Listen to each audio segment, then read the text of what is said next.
परम शांति। आज हम जानेंगे कि हम कौन से तरीके अपनाकर कैंसर होने के खतरे से अपना बचाव कर सकते हैं।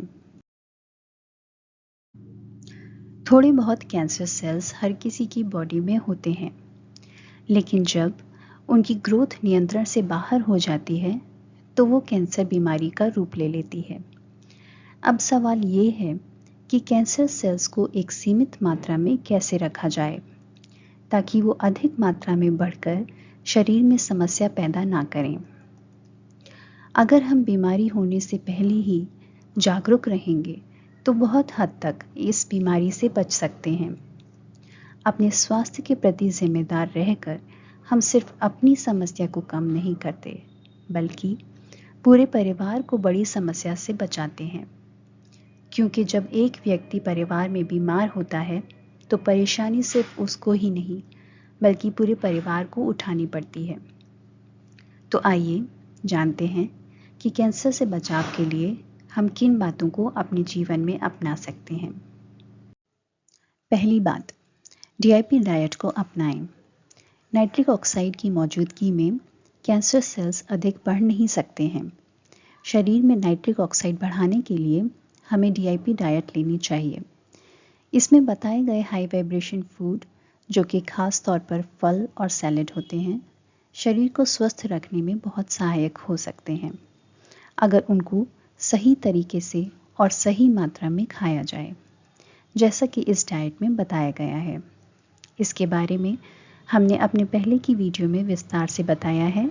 आप डिस्क्रिप्शन में दिए हुए लिंक पर क्लिक करके डीआईपी डाइट की वीडियो देख सकते हैं। दूसरी बात, रोज़ ब्रीदिंग एक्सरसाइज करें और साथ ही 1 घंटा धूप भी लें। आप सुबह या शाम की धूप में बैठकर एक्सरसाइज कर सकते हैं ताकि दोनों काम एक साथ हो जाएं। अगर आपको कोई एक्सरसाइज नहीं आती तो आप एक आसान श्वास की प्रक्रिया कर सकते हैं, जिसमें आपको 5 की गिनती करते हुए श्वास अंदर लेनी है, फिर 5 की गिनती तक अंदर ही रोक कर रखनी है और फिर 5 तक गिनती करते हुए श्वास बाहर छोड़ देनी है। गहरी श्वास लेने से हमारे बॉडी सेल्स को भरपूर ऑक्सीजन मिलती है, जिसकी वजह से वे स्वस्थ बनते हैं। तीसरी बात, रोज़ 12 घंटे की फास्टिंग करें, जो कि बहुत आसान है अगर रात भर की जाए, क्योंकि उस समय हम सो रहे होते हैं। उदाहरण के तौर पर, अगर आपने रात को 8 बजे भोजन किया है तो अगले दिन सुबह 8 बजे तक कुछ ना खाएं, जिसमें से ज़्यादातर समय आपका सोने में आसानी से निकल जाएगा। ध्यान रखने वाली बात यह है कि उस 12 घंटे के अंतराल में एक टुकड़ा भी ना खाएं, नहीं तो आपका डाइजेशन प्रोसेस सक्रिय रहेगा और आपके शरीर को अपने सेल्स की सफाई करने का समय नहीं मिलेगा। साथ ही हफ्ते में एक बार 24 घंटे की फास्टिंग करें, जिसमें आप सिर्फ पानी लें। शुरू में आपको फास्टिंग करने में दिक्कत हो सकती है, इसलिए आप कुछ घंटे की फास्टिंग से शुरुआत करें और फिर उसे धीरे धीरे बढ़ाएं।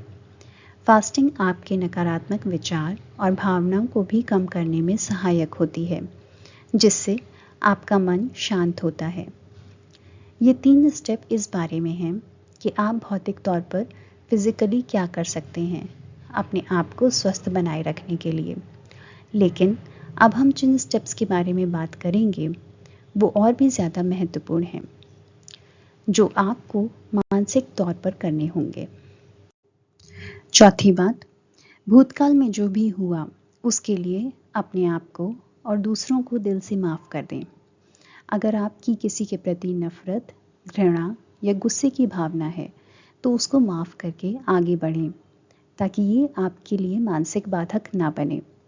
अगर हमारा मन विचलित रहता है और नकारात्मक भाव से भरा होता है तो उसका प्रभाव शरीर में बीमारियों के रूप में दिखने लगता है। इसलिए जितना ज़रूरी शरीर का ध्यान रखना है, उससे ज़्यादा ज़रूरी है कि आप अपने मन का ध्यान रखें। पांचवी बात, ये सबसे ज़्यादा ज़रूरी है कि आप अपना अच्छा ख्याल रखें और खुद का सम्मान करें। अपने आप को योग्य समझें और अपने आत्मसम्मान को बनाकर रखें। जब आप अच्छा और पौष्टिक आहार लेते हैं तब भी आप अपने प्रति सम्मान का भाव दर्शाते हैं। अपनी रोज़ की ज़िंदगी में ध्यान दें कि आप अपने साथ कैसा व्यवहार करते हैं। उदाहरण के लिए, शारीरिक स्तर पर क्या आप अपने शरीर की ज़रूरतों का ख्याल रखते हैं, जैसे समय पर भोजन करना, अच्छा भोजन करना आदि। मानसिक स्तर पर आप अपने दिमाग को कैसा भोजन देते हैं, टीवी, इंटरनेट, मोबाइल के द्वारा, जैसे अच्छे सकारात्मक विचारों को सुनना, पढ़ना आदि। और भावनात्मक स्तर पर, जैसे खुश रहना, वो चीज़ें करना जिससे आपको खुशी मिलती है आदि। क्या आप अपनी ज़िंदगी को बेहतर बनाने का खुद प्रयास करते हैं, अपनी जिम्मेदारी खुद लेते हैं, या फिर ये जिम्मेदारी आपने किसी और पर डाली हुई है। अगर आपको ये वीडियो अच्छी लगी हो तो इस चैनल को सब्सक्राइब करें। साथ ही इस वीडियो को लाइक और शेयर भी करें।